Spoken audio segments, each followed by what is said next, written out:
बिस्मिल्लाहिर्रहमानिर्रहीम। अस्सलाम वालेकुम जी, कैसे हैं आप? ये देखिए, मैंने ये नेट से मंगवाया था ये वाला पेपर, तो मैंने लगाया था इस टेबल के ऊपर। उस टाइम तो ये टेबल बड़ा ही खूबसूरत माशाल्लाह लग रहा था, लेकिन जैसे जैसे इसको मैंने यूज़ किया, कुछ मेरे बच्चों ने फोर्क लगाए, कुछ उन्होंने ऊपर से कांटे छुरियाँ ये वो, तो ये सारा फट गया। तो फटने के बाद इसके ऊपर से अब ये उतरता भी नहीं और ही ज़्यादा गंदा ये लगने लग गया। तो मेरे ख्याल में ये जो मैंने बॉक्सेस भी इससे बनाए हैं वो बॉक्सेस तो सही हैं इसके साथ, लेकिन टेबल के लिए ये ऐसी चीज़ जिसके जो ज़्यादा यूज़ में है उसके लिए ये नहीं है बेस्ट। तो खैर एनीवेज, इसका भी मैं हल निकालूंगी इंशाल्लाह, उस पर मैं वीडियो बनाऊंगी। तो सर्दियां हैं, तो सर्दियों की वजह से मैंने कोई व्लॉग नहीं बनाया। मैंने सोचा आज आपके साथ मैं कोई व्लॉग शेयर करती हूँ। एक्चुअली सर्दियों में बहुत टफ टाइमिंग होती है, बहुत ही कम टाइम होता है कुछ करने के लिए। टफ टाइमिंग असल में इस तरह भी होती है कि सर्दियां हैं, सुबह बच्चे चले जाते हैं 9:30 बजे स्कूल। तो उनको स्कूल भेजने के बाद मेरा पोर्शन जो कि ऊपर है, तो इंतहाई बहुत ही ज़्यादा ठंड होती है और फिर बस के सोच सोच के दिल को बड़ा समझा के तो रूम से निकला जाता है। तो जब बच्चे चले जाते हैं तब गैस नहीं होता, कोई काम नहीं होता, गैस का भी लोड शेडिंग है इधर। तो जब गैस आता है 11:30 बजे तक, हम माँ बेटा रूम में ही रहते हैं। उसके बाद जो है घर का काम वगैरह स्टार्ट करते हैं। तो बच्चे जो हैं उनका तो आजकल की रूटीन उनकी माशाल्लाह से इस तरह से बनी हुई है कि 9:30 बजे वो जाते हैं और 4 बजे वो ट्यूशन पढ़ के ही आते हैं। तो इस पर मेरे लिए एक और बर्डन आ गया, बिस्मिल्लाह। इसलिए बर्डन और इस वजह से भी आ गया कि 1 बजे मुझे जाना होता है उनका नाश्ता लेके, उनका खाना लेके, क्योंकि सुबह वो जस्ट फीडर पी के ही जाते हैं, खाना वो नहीं खाते। मैंने बहुत बार ट्राई किया कि मेरे बच्चे जो हैं सुबह नाश्ता करके जाएं, लेकिन वो बस फीडर पी के जाते हैं और 1 बजे तक मुझे खाना बनाना होता है और सारी सफाई और सारा काम शाम डन करके फिर मैं 1 बजे जाती हूँ और 2 सवा 2 बजे तक वापस आती हूँ। उसके बाद नमाज का टाइम, उसके बाद फिर साथ साथ में काम चलते रहते हैं। तो आपको पता है मैं दूध के ऊपर से ऐसे बालाई जो है वो उतार लेती हूँ, तो वो इसका देसी घी बन जाता है। बाकी का जो दूध है वो मैं स्टोर कर लेती हूँ। स्टोर करके फिर जो दूसरा दूध है वो भी मैं ऐसे ही स्टोर करती जाती हूँ। स्टोर करके इस तरह से छोटा बर्तन जो है वो माशाल्लाह फ्रिज में आ जाता है। बिस्मिल्लाह।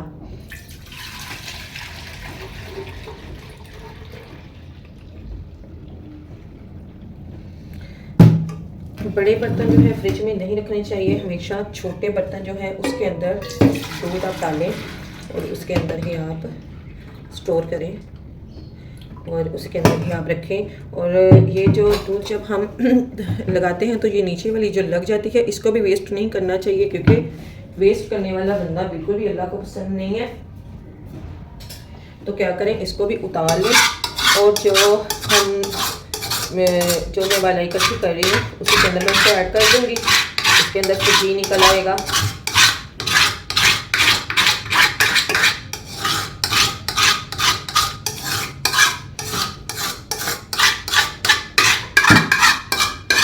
अब 11:30 हुए हैं तो अभी तक गैस जो है वो नहीं आया। एक्चुअली लास्ट टाइम तो मैं हीटर चला लेती थी ना, जो एसी कम टू हीटर है वो लगा लेती थी। तो अभी वो रात टाइम चलते हैं, डे टाइम में नहीं चलाती। इसलिए नहीं चलाती कि सर्दियां हैं, सर्दियों का बहुत थोड़ा सा टाइम होता है, तो सर्दी को अपने अंदर स्टोर करना चाहिए।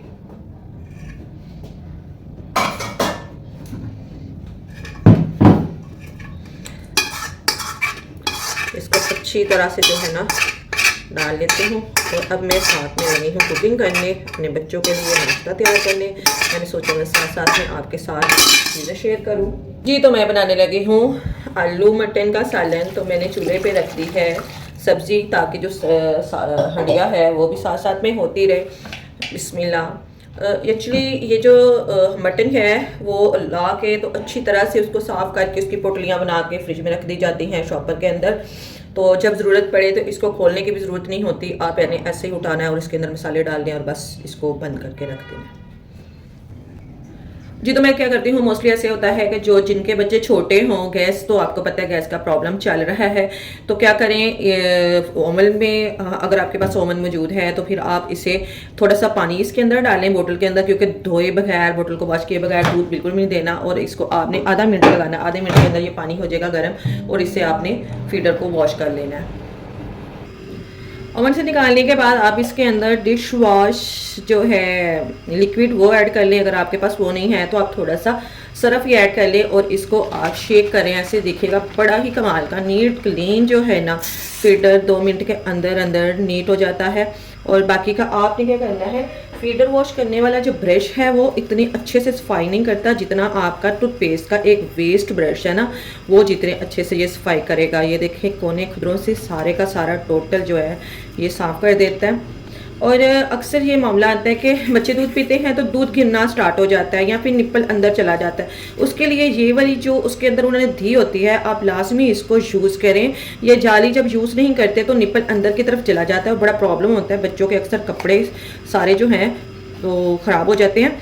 तो ऐसे आप इसको अच्छी तरह से जो है वॉश कर लें, बिल्कुल नीट क्लीन अच्छी तरह से। ये जरासीम जो है सारे के सारे जर्म्स वो सारे जो हैं वो निकाल दें और फिर बच्चे को दूध बना के दिया करें, क्योंकि अगर आप केयर करेंगे तो बच्चे जो है ना कम बीमार होंगे और हमें डॉक्टर्स के पास नहीं जाना पड़ेगा। ऐसे ही अब इसको नीट वाटर के साथ हम वॉश कर लेते हैं। और एक और बात जो मैं आपके साथ करना चाह रही हूँ कि ये जो निप्पल होता है ना ये फीडर का, ये आप चेंज करती रहा करें। जस्ट 1 मंथ के बाद इसको लाजमी चेंज किया करें, क्योंकि ये फूल जाता है और इसके अंदर ये जितना मर्जी इसको वॉश कर लें ये नहीं निकलता। इससे क्या होता है, दूध अगर फीडर के अंदर हो वो ख़राब हो जाता है। अगर बच्चे को नया दूध भी डाल के दें तो इसकी वजह से दूध का टेस्ट ख़राब हो जाता है, गंदा हो जाता है, जिसकी वजह से बच्चे दूध नहीं पीते।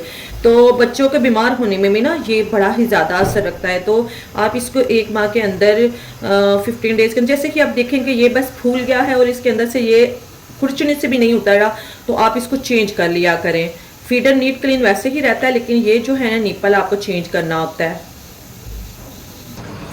और एक और बात, कोशिश किया करें कि जब आप फीडर परचेज करें तो इस तरह का ऊपर वाला डिज़ाइन हो, क्योंकि इसके अंदर से अगर कोई मैल फंसेगा तो उसे निकालना आसान होएगा।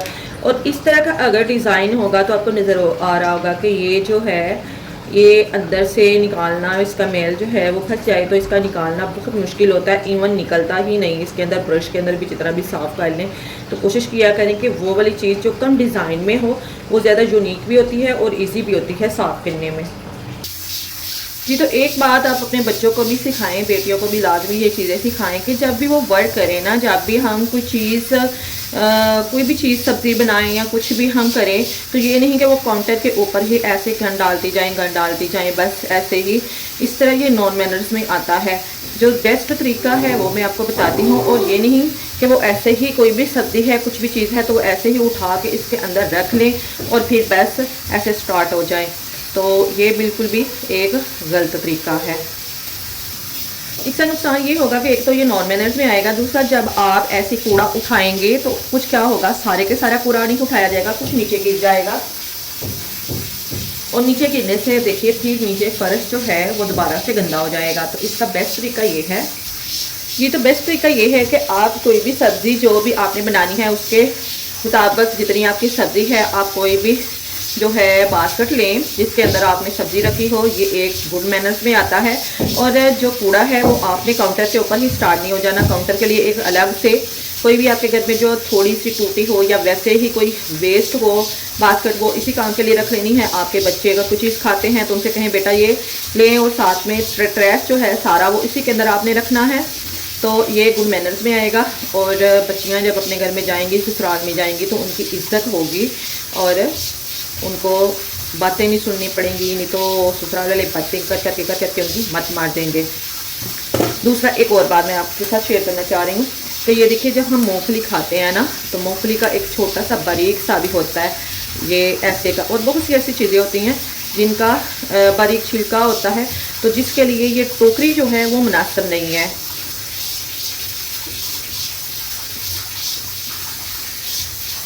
जी, तो क्या होता है, हम जब भी जैसे ही बास्केट को उठाते हैं वो नीचे फिर वैसे का वैसा गंद पड़ा होता है और हमें दोबारा से अगेन जो काउंटर है वो साफ़ करना पड़ता है, ठीक है। तो इसके लिए क्या करें, आपके पास कोई भी रफ बोल है, वैसे भी आप कोई बोल ला के सिर्फ और सिर्फ इसीलिए रख दें कि इसके अंदर जो भी ट्रैश है वो इसी के अंदर डाला जाए, ताकि हम इसके अंदर जब कुछ खाएँ तो वो नीचे उसका गन ना पड़े। क्योंकि कुछ ऐसे होते हैं ट्रैश जो बारीक होते हैं तो वो सुराख से नीचे की तरफ गिर जाते हैं। तो बच्चों को भी इस चीज़ की आदत डालें, जब वो ऑरेंज खाएं, जब वो ग्रेप्स खाएं, जब वो पीनट खाएं, कुछ भी चीज़ खाएं तो वो साथ में लेके जाएं और साथ में वो वाला बोल जिसके अंदर ट्रैश डालना है वो लाजमी लेके जाएं। इसी से बच्चों को मैनर्स आते हैं और ये स्टार्ट से ही आपने करना है। अगर आपने लेट स्टार्ट किया तो फिर कल को वो बच्चे नहीं मानेंगे तो आप परेशान होंगी।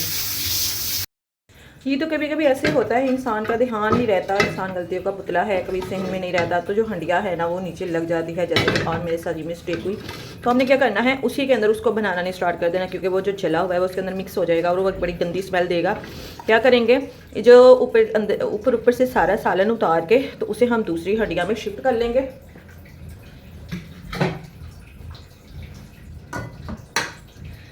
जैसे कि ये देखिए मैंने इसके अंदर शिफ्ट कर लिया था इसे, और शिफ्ट करने के बाद हम इसके अंदर ही इसको भूनेंगे। और दूसरी मिस्टेक भी कभी कभी हो जाती है, क्योंकि कभी कभी हम लोग टाइम नहीं देखते, अपने काम में बिजी होते हैं।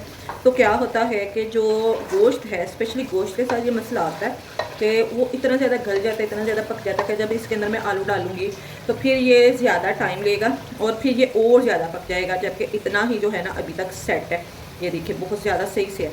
तो इसके लिए मैं आपको एक हैक बताती हूँ, किचन हैक, जो कि बहुत ही आसान होता है, जिससे आपको डांट भी नहीं पड़ेगी और हंडिया की लुक भी बिल्कुल सेट रहेगी, सही रहेगी। तो इसको आपने क्या करना है, पहले तो इसको हमने लिया भून। अब इसके बाद मैं आपको बताती हूँ क्या करते हैं जी। तो क्या करना है, आपने एक सेपरेट बर्तन लेना है, उसके अंदर आपने डाल देना है पानी। पानी डालने के बाद बिस्मिल्लाह, उसके अंदर आप डाल दीजिएगा आलू। और पानी आपने इतना डालना है कि आलू पकने के बाद भी वो पानी अंदर रहे, क्योंकि हम उसी को उठा के, और पानी आपने इतना डालना है कि आलू जो है ना अच्छी तरह से पक जाए। और इसके अंदर आपने आधा चम्मच नमक डाल देना है।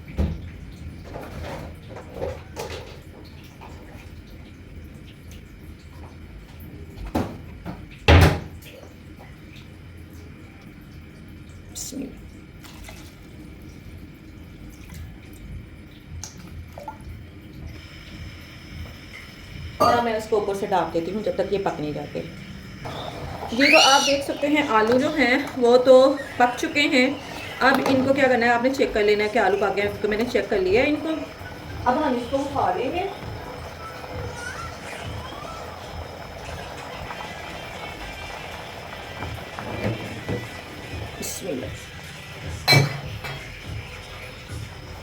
और दूसरी पतीली को रखेंगे ऊपर।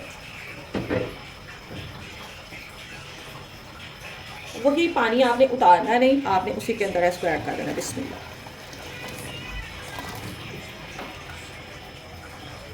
जी। तो पानी डालने के बाद आपने इसको मिक्स कर लेना है, और मिक्स करने के बाद इसके ऊपर बाद में एक उबाल आएगा। उबाल आने के बाद आपने डाल देना है थोड़ा सा हरा धनिया, और थोड़ा सा इसके अंदर डाल दें आप गरम मसाला अगर पसंद करते हैं। और ये सालन बिल्कुल रेडी और बिल्कुल तैयार है, और बहुत ही टेस्टी, बड़ा ही कमाल का ये तैयार हुआ। इसी के साथ इजाज़त चाहूँगी। अल्लाह हाफिज़।